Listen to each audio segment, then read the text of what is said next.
Hello everybody, and welcome back to a bit of a new video. Well, it's kind of a reiterated video, if you will, because I've kind of touched on this subject before when it comes down to this kind of video, but I thought we'd retouch this subject on Valorant because of the fact that so often that when I play these type of games that have jobs, specific roles, and all this other stuff going on, so many players, including me to a degree when I first got started, have gotten this so incredibly wrong.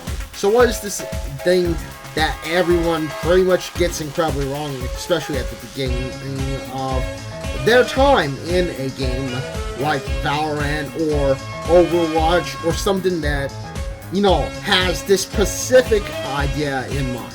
Now, this is not a new idea. If you've played MOBAs, you know what this thing is that I'm talking about. You know exactly what I'm considering or what I'm talking about. And, of course, that is roles. Roles are something that so many players in Valorant, Overwatch, Apex Legends, anything that really has a role in it, they get it wrong. I mean, so many people just get it wrong. But don't worry. If you watch this video completely through, you will learn how to be successful with your particular role, and you will learn how to be better than pretty much everyone else who is stuck in low tier because they bloody don't know how to get their roles down. They don't know what their role is. They don't know how to play, and that's okay. But like I said, with this video, you should be able to get better and, of course, improve and even gauge yourself into a much better position, leaps and bounds ahead of your team. But with that being said, let's go ahead and get started. So I'm going to go ahead and get this video started in a way that will hopefully help you find not only your playstyle, get an idea of how you like to play, but also hopefully give you an idea of what you can do to improve yourself. Now, of course, we gotta talk about the roles in the case of easiest, in my opinion, to the absolute hardest, which is, in some cases, the absolute most difficult, get roles that are just not very fun to play, to the absolute most fun role to play. Now, why do I do it this way? Well, it's because I see so many players get their roles wrong, and I want you to know exactly what role might work for you. So with that being said, let's go ahead and get started. The first role we're going to talk about, at least in the case of Valorant, is of course the controller. Now, the controller is by far not the most fun role in the game. And for many players, it's kind of like, why would you ever want to play this role? What is the point of this role? Well, in higher tiers, especially, you will find that the controller role is something that every team values. If you're a great controller, you have great game sense, you know exactly where everyone is going to probably go or might go, and you are able to take control of those areas, and of course, in general, make yourself into a much better position, a much better place than you ever thought you would be. And it makes it easier for the team, or your team, to go in, while making it harder for the enemy team to peek on you, or even try to gain sight or vision or position or even info on what you're doing. So this is by far not the most fun role at all, but this role is great for passive players.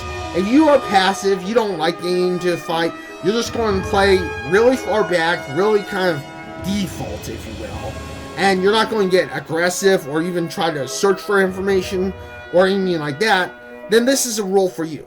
Now, here's the problem. So many controllers I've seen go into the game, and they're the first ones in.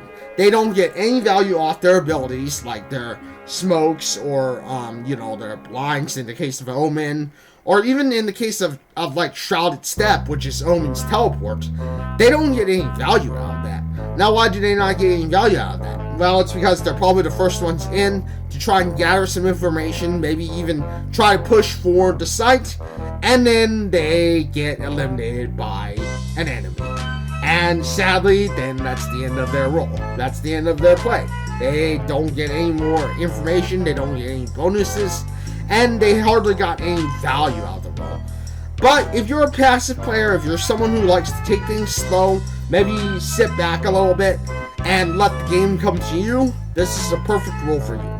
Now, going into the next role on Valorant, that many players find to be kind of unfun, not very proactive, not really getting into the fight.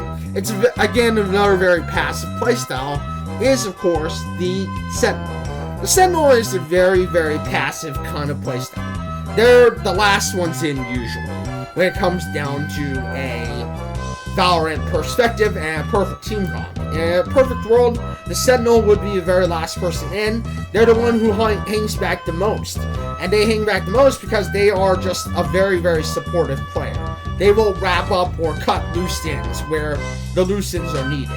They will probably be able to fill the dirt where you are digging a hole for yourself. And of course, these are, like, again, a very supportive, very passive role. They're not meant to be the first in, but I've seen many Sentinels try to be the first in to make impact that way. And that's not the way they should play. Now, you're not going to be top of the leaderboard as a Sentinel or a controller, but as a Sentinel or a controller, you have the most control on how the team will be.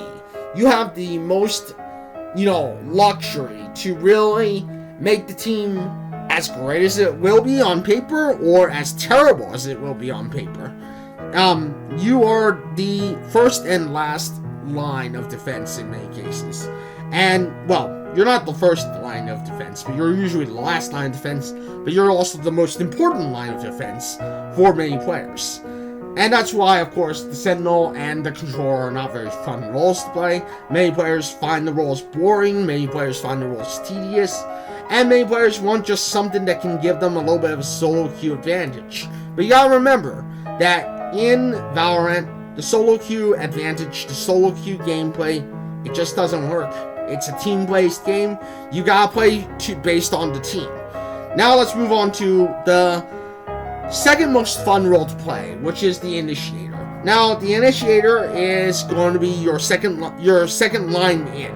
They will be following behind your so-called duelist.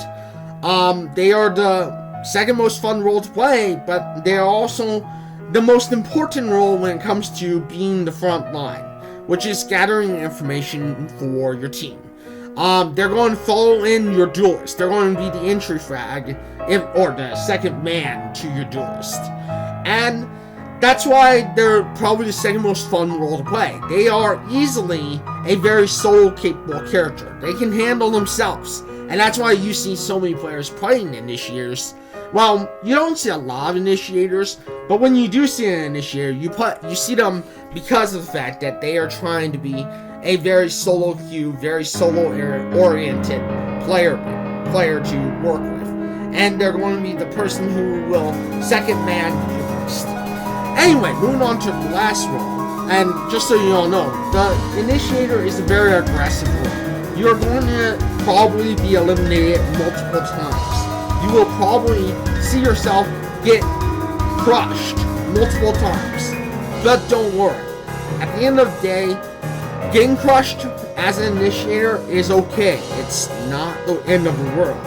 At the end of the day, you will be fine as an Initiator. And as long as you don't mind being the person who always will possibly get eliminated, you will always possibly not be top of the leaderboard. If that happens, you're okay. You just gotta keep doing that because, again, you're a very important role for frontline defense. You ease the rest of the team into pushing a site or not.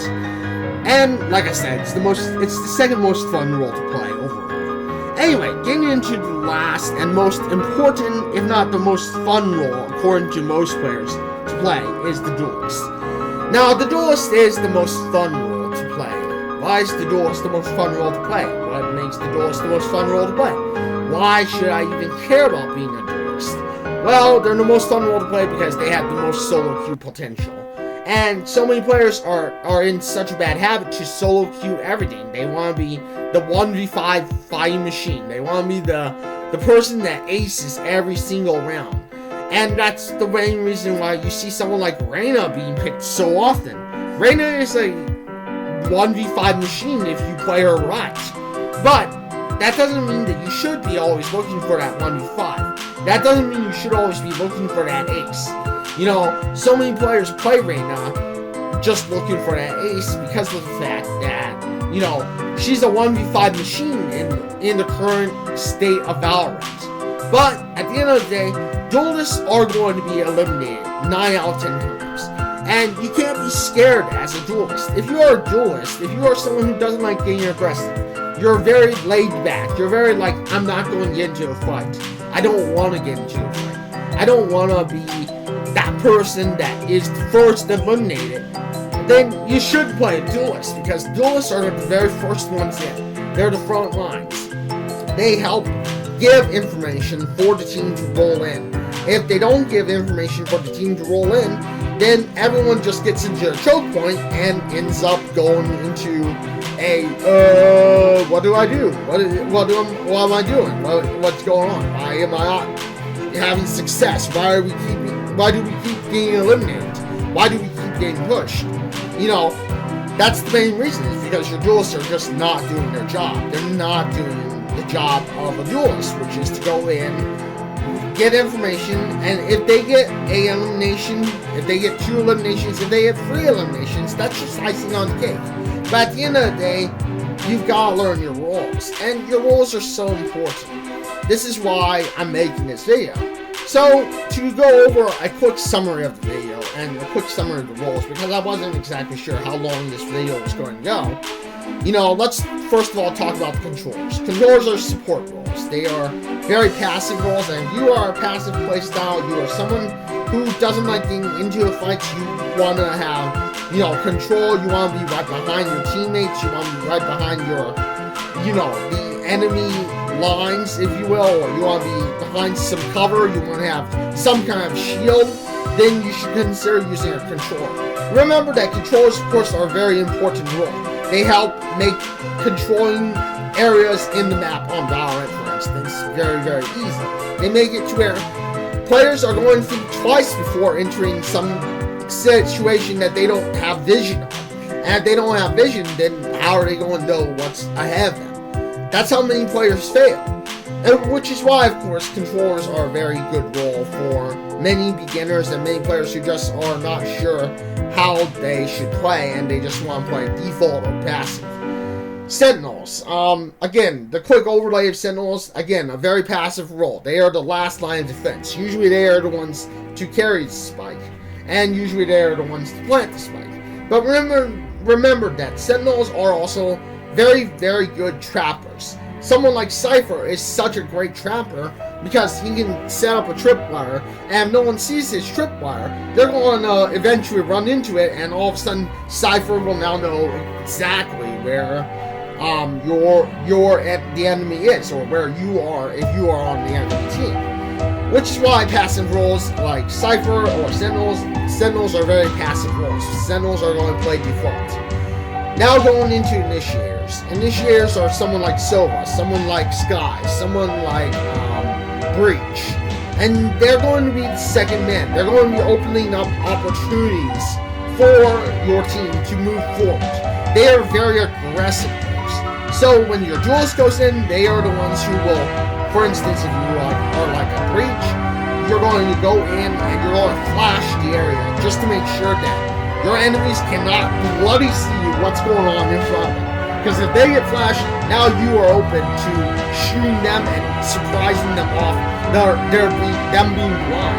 Or in the case of Breach, if you manage to pull off a fire, his attack where he blast you with fire for a wall. If you're hiding behind that wall and Breach decides to blast you and you get hit by that, you will be now pained or scared to try and hide behind that wall again, because you're going to probably think twice that Breach is going to maybe blast you through that wall again. So again, initiators are opportunities. They create opportunities for the team to move forward. They are the gears of a team. They are the gears of the locomotive. They are the steam of the locomotive in the case of a train. And we should think about this as a train. They are like the steam of the locomotive. They are the ones that are giving energy. They're continuously giving fuel. And they are continuously pushing the team forward in a forward-like direction. Now we gotta talk about duelists. Duelists, of course, being a very, very aggressive role. They are the funnest role by all means, but you gotta remember, they are a super aggressive role. They are the first ones in. They will be the one who pushes the train and leads the train, in. They are the engine. They are the engine of the team. And if the engine doesn't move in, then nobody moves in. And that just slows down the team. That slows down the express. That slows down the path. And, that makes it harder for a team to move forward. But, I know that many of you are going to be typing into comments, but I'm scared to be the first one to fall. I'm scared to be the first one to be eliminated. Well, here's a rule of thumb for you. And here's how you can figure out if this role is for you. So, let's first of all start with, again, the Sentinels. How can you tell if a Sentinel is the role for you? Well, are you very passive? Are you someone who likes to be the caboose of a train? Are you someone who likes to be the last one in? If you're someone who likes to be the last one in, likes to be the caboose of a train, likes to be the person that kind of is hanging back and making sure that everything is going according to plan, then, you can get in there safely with your team, then you are probably a Sentinel. Sentinels are someone who likes to hang back. They're very passive. They're someone who will, be the caboose of the train. They will roll in once everything is safe. And once everything is safe, they set up and they trap the area to make sure that no one from the opposite team can come in. But what about control? How do you know if you're a controller? Well, again, if you like playing passive, if you like playing default, and you like to be able to make sure that your team can have cover, or you like blinding the sight of your enemies, then yes, a controller is probably for you. And I would suggest you learn a controller like Omen, you learn a controller like Brimstone. Someone who can actually control the area and actually put in smokes or even, stuff that can slow down whatever the enemy is trying to do. Even the new agent in Valorant, Asher, is a great controller, but it's up to you to learn that. And if you're passive, if that kind of sounds like you, then I would recommend you play a controller. Now, are you aggressive? Are you someone who likes pushing in, creating opportunities, and of course being the coal of the train, the steam of the train, the fuel that keeps moving the train forward? Then you probably are an initiator. Initiators are the second line in. They are the steam. They are the fuel. They are the coal of a train, if you will. And they're the ones who will help give you opportunities to move forward in the best way possible. The last role is, of course, the duelist. The duelist is the engine of the train. Without the engine of the train, without the duelist going in first, everything just falls apart. The train just gets derailed. Everything just gets derailed. And if you're that kind of an aggressive person, you're someone who likes being the duelist, someone who likes being first in and is not afraid to be first eliminated, potentially, then the duelist is for you. You gotta remember that as the duelist, you're first on in. You are the one who will be leading the train forward, pushing the train to its max speed. And, without you derail the train entirely. If you're hanging back, if you're like, no, I'm not going to go in, I'm too scared, let me have someone else go in first, then don't play a duelist. Let's face it, duelists are not someone who you would play if you are scared. If you are, for instance, like, oh, I'm not going to go in, because I'm not going to go in first because I'm scared to be eliminated. then don't play a duelist. But either way, I hope this video has helped you. Somewhere in the video, you probably saw the links, the channel pop-ups, and all that other stuff. And I hope to see you live on Twitch. If you enjoyed this video, please give it a thumbs up. You know what to do. Otherwise, I hope this video has helped you learn a little bit more about your job. If you would like another video about, or if you would like to hear more about your job, what you can do on your job, and what you can do entirely for your job, then that will probably be coming in the future.